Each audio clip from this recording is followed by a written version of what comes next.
Jeffrey from the Hardway Homestead. Today we're going to show you how to harvest a chicken.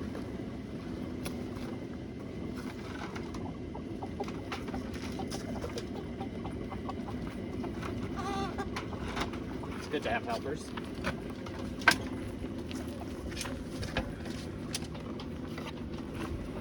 So we're going to make our cut right above the wattle here.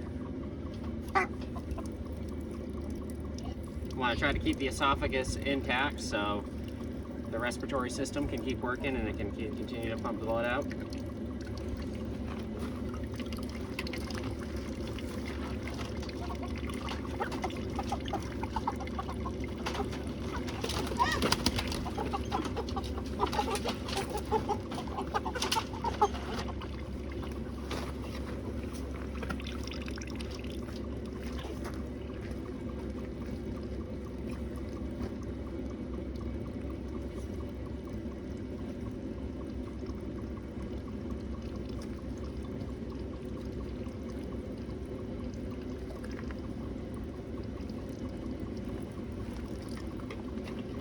Takes about 2 minutes for them to fully exsanguinate. In the meantime, we're going to check our water temperature here.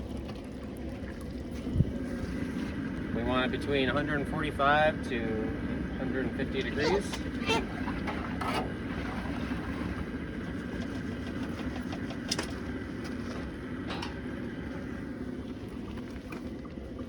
And we use our chicken scalding device, which is just an industrial sized potato masher. Thanks to Brandon Sheard at Homestead Meatsmith for this trick.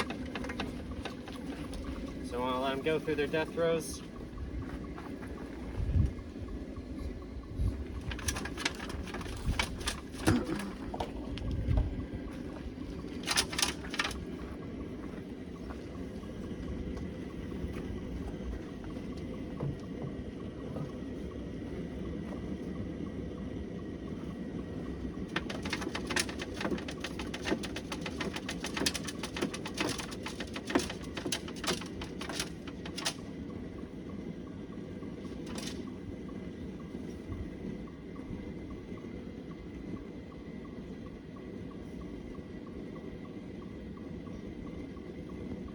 Alright, so then what I like to do is if I'm doing 2 at a time, I'll just take one leg and right above the joint here, I'll press it down into the potato masher. And then grab the other bird, put it on the other side.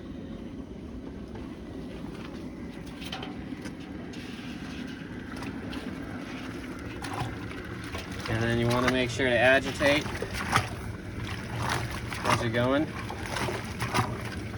Should be in there for about 30 to 60 seconds. These are Freedom Rangers, which take, I find, a little bit longer than the Cornish Cross,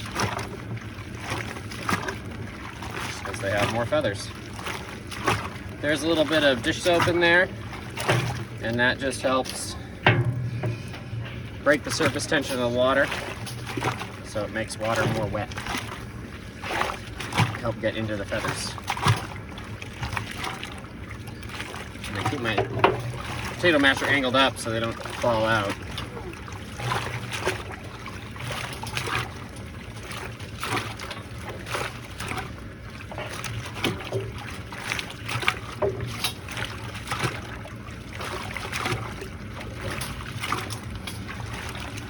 So at about 30 seconds, I'll check the tail feathers, or the feet. And they should pull out effortlessly.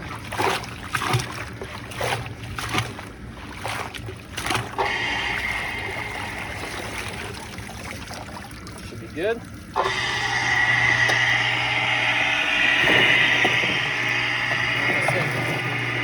Struggles a little bit with pull.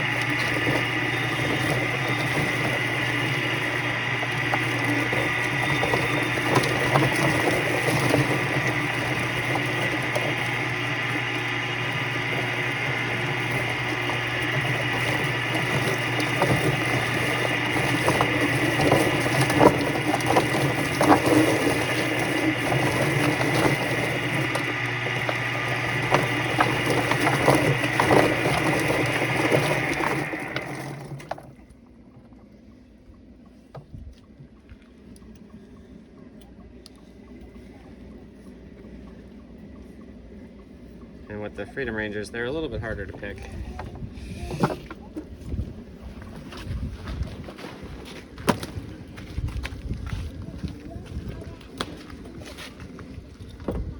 Pull the beak cuticle off. So when we keep the head intact, it gets plucked as well, so that we can save that for our stock pot. Give me the hose, please, Rachel. Now, I like to take the oil gland off. It's probably not necessary, but it only takes a second, so you may as well do it. But on your home-raised chicken, it's not really necessary. And I'll try not to spray our lovely wife. So this one broke the bone a little bit in the plucker. I'm not quite used to it yet, so when we do the legs, we want to hyperextend them, and between these 2 points here, we slice. So we're not cutting bone with our knife, we're just cutting the cartilage between it. And then we want to free up the crop here, so at this valley here, at the top of the breast, to pinch the skin, make a slice with our knife. Open that up a little bit. And the crop is empty because I pulled the feed last night. But it's stuck to the inside skin there and the breast meat, and it's very slippery. So then what I like to do is kind of pinch behind the esophagus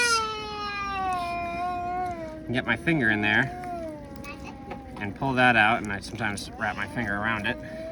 And then I just try to break some of this fascia so it pulls out from the other end easily. And then again, this valley here is where we're gonna make our next decision. We wanna go right above the vent because everything below the vent we lose. And there's a lot of good fat there that we wanna try to keep. So I make just a slight incision and then get in there with my fingers and rip it out so we don't risk cutting it. Now you can see the gizzard right here. Now that's totally encased in fat, so I wanna run my finger along the top of the gizzard because again, we wanna keep the fat on the carcass. And I'll just work my hand in there. And then when I've gone up as far as I can, I grab whatever I can grab and scoop it out. And there comes the crop and esophagus. And then from here, I just cut down to one side of the vent, cut down to the other side, and cut around it. And then go back in, pull out the heart, and the lungs are stuck to the rib cage, so if you scoop your fingers in, you can pull those out. They make a tool for that, but I've never found it to be necessary. So then we want to harvest the liver there. You want to pinch off the gall sac, the bile sac.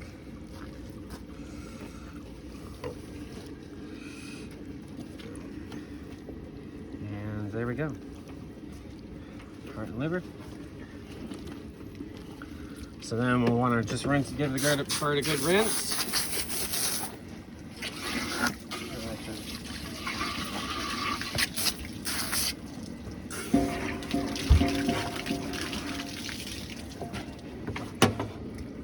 And then the last thing I do is right at the end of the breastbone here, I just make an incision with my knife.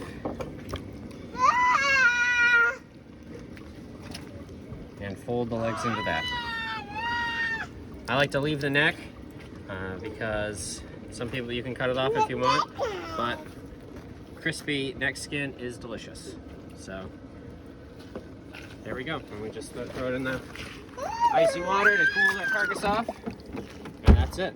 That's how you process a chicken. Thanks for watching.